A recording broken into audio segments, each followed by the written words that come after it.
Queridos amigos de las redes sociales, bienvenidos a su canal Última Ratio. Hoy les traemos un nuevo tema muy importante, el fines de la pena. Pero antes quiero mandar un saludo especial para los doctores que han inspirado a mí ese amor al derecho. Carlos Andrade, doctor de la Universidad Autónoma San Francisco. Para el doctor Manuel Armaza, que es docente de la Universidad Continental. Para los doctores Mijail Baiton y el doctor Santiago Irigoyen, docentes de la Universidad San Martín de Porres. Bien, vamos a hacer un bonito video acerca de los fines de la pena, pero vamos a hablar de las teorías de los fines de la pena y vamos a contextualizar la realidad del Perú de acuerdo a esas teorías. Vamos a reconocer primero, para más o menos entrar a la idea, tres tipos de teorías de la pena. ¿Listo? Lo vamos a clasificar así. La gran mayoría de los autores lo clasifican así. Santiago Mir Puig lo clasifica como lo estoy clasificando.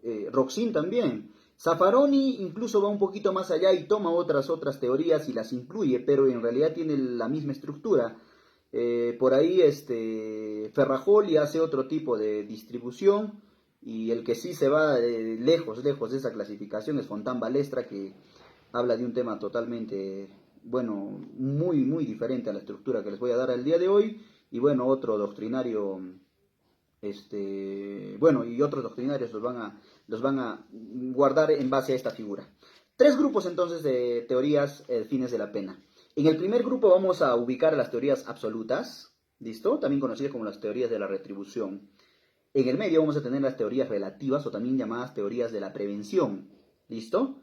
Y por otro lado vamos a tener a las teorías mixtas, que son las que están aplicando actualmente en el mundo. ¿Listo? Pero sin embargo las dos primeras fueron importantes para que éstas puedan tener protagonismo. Dentro de las teorías absolutistas o absolutas vamos a ubicar solo esa, la teoría absoluta. Mientras que en las teorías relativas o preventistas vamos a tener dos. Teorías de la prevención general y teoría de la prevención especial. Dos grupos. Y en las teorías mixtas vamos a tener dos grupos también. En realidad hay muchos más grupos de teorías que se diferencian por mínimos detalles, pero estamos haciendo los más importantes o los más resaltantes en todo su caso. ¿Listo? Vamos a ver las teorías mixtas unificadoras retributivas y las teorías mixtas unificadoras preventivas. ¿Listo? Y vamos a empezar a trabajar desde las teorías absolutas. ¿Dónde nacen las teorías absolutas? Nacen justamente con dos filósofos antiguos. No antiguos, ya casi de la modernidad. Hablamos de Kant y de Hegel. Kant lo que fundamenta es lo siguiente con respecto al fin de la pena en su libro Metafísica de las Costumbres de 1798. ¿Qué es lo que fundamenta Kant? Kant fundamenta que el único fin que va a perseguir, por así resumirlo, el único fin que tiene que perseguir la pena en el derecho penal es la retribución o el castigo al delincuente por haber causado ese daño al bien jurídico, ese daño a la paz social. Ese va a ser el único fin que tiene que percibir o perseguir la pena para Kant. De ninguna manera la pena tiene que servir como un medio de resocialización para el delincuente. Kant no comparte esa idea. Tampoco va a servir de repente para intimidar o para prevenir nuevos delitos. La sujeción al ser humano de la pena va a hacer que no se pueda intervenir en otros fines de la pena, sino el netamente retributivo. Y es por eso que se le llama una teoría absoluta y total. ¿Listo? Detrás de Kant, o bueno, vamos a contar un ejemplo que pone Kant, pero ya sintetizado y mascadito. Kant, por ejemplo, argumenta lo siguiente, que el fin de la pena es simplemente hacer justicia. Por eso que también a la teoría absoluta se le llama teoría de la justicia. El único fin que va a perseguir la pena va a ser hacer justicia por el daño provocado.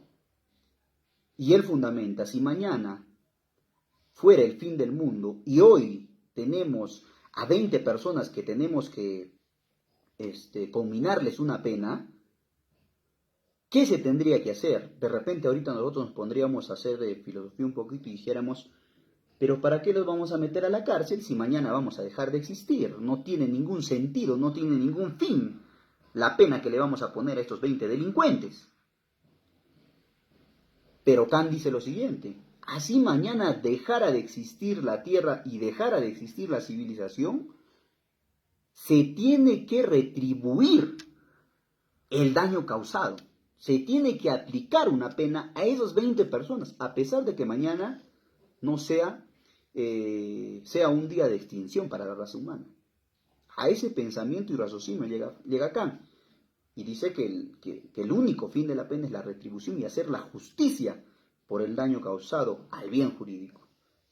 Hegel viene un poquito más acá y habla desde otra perspectiva, pero que sin embargo, va a coordinar en pensamientos con Kant. ¿Cómo así? Hegel, en su libro Líneas Fundamentales del Derecho de 1821, hace un orden lógico de la relación que existe entre el derecho, el delito y la pena. Y él lo dice así: el delito no va a ser otra cosa que la negación del derecho. Tú niegas el derecho, cometiste delito. ¿Listo? Y la pena va a ser la negación de la negación.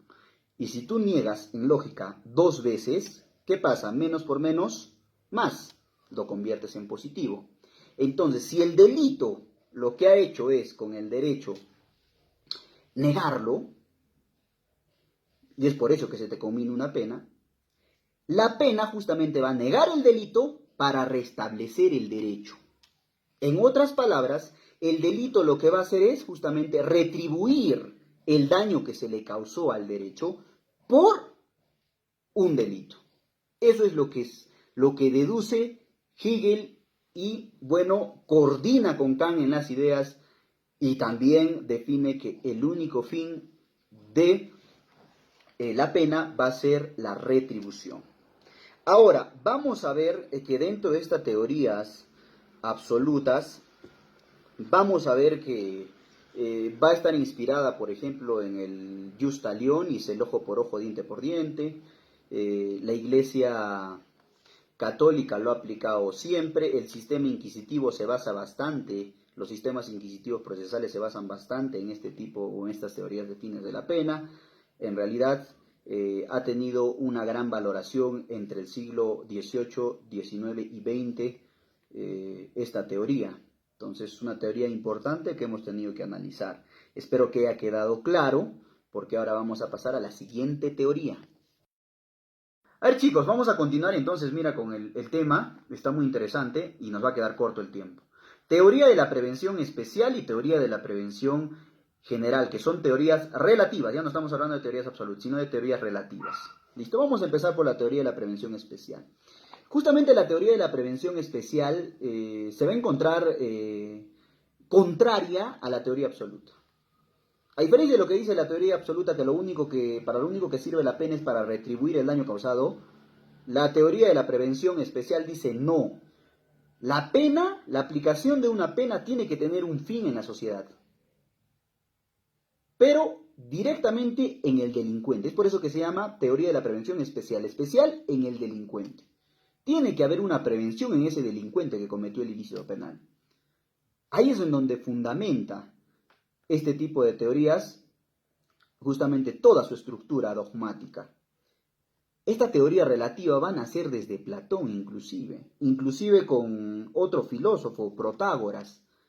¿Qué es lo que dice Platón? Dice que un hombre sensato no va a castigar a una persona por el daño causado, sino que éste va a castigar a la persona para que no vuelva a cometer esa infracción. Eso quiere decir que si el jus puniendi va a castigar con una pena al que comete un acto delictuoso, no se castiga porque se quiera retribuir, sino porque se tiene que buscar que esta persona en la prevención especial pueda nuevamente resocializar. Se le tiene que a él enseñar que lo que ha hecho está mal y que lo tiene que corregir.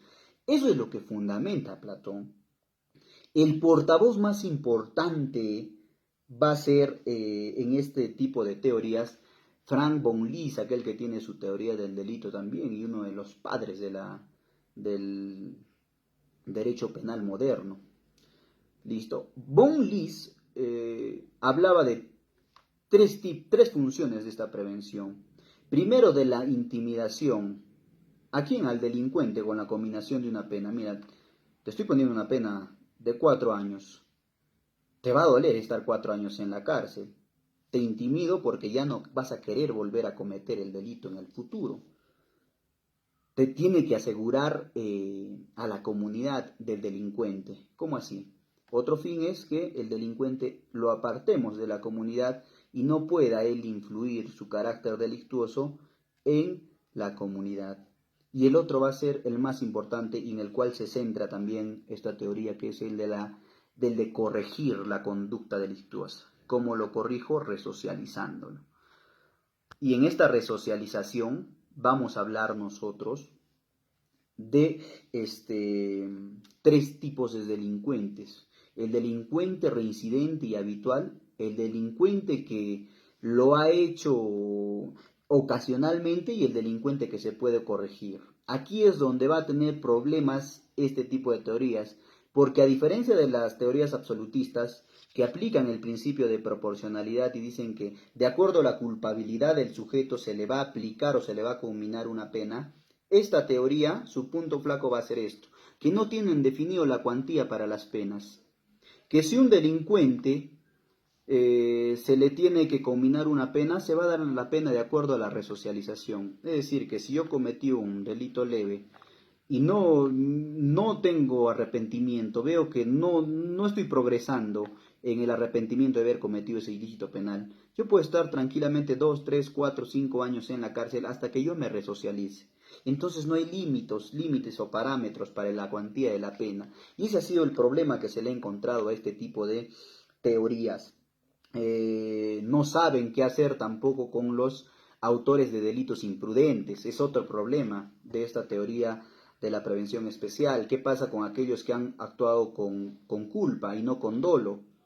Que no necesitan resocializar porque ellos no han querido cometer el ilícito penal. Ha sido un ilícito penal producto de la negligencia, imprudencia, impericia, etcétera, pero ellos no lo han querido, no han querido que se haya producido esos resultados en el bien jurídico.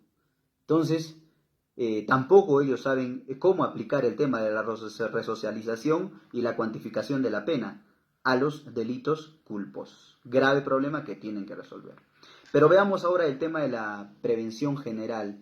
En el tema de la prevención general vamos a ver ya no desde el aspecto del individuo, que es de lo que se ocupa la teoría de la prevención especial, sino desde un punto de vista de prevención hacia la sociedad.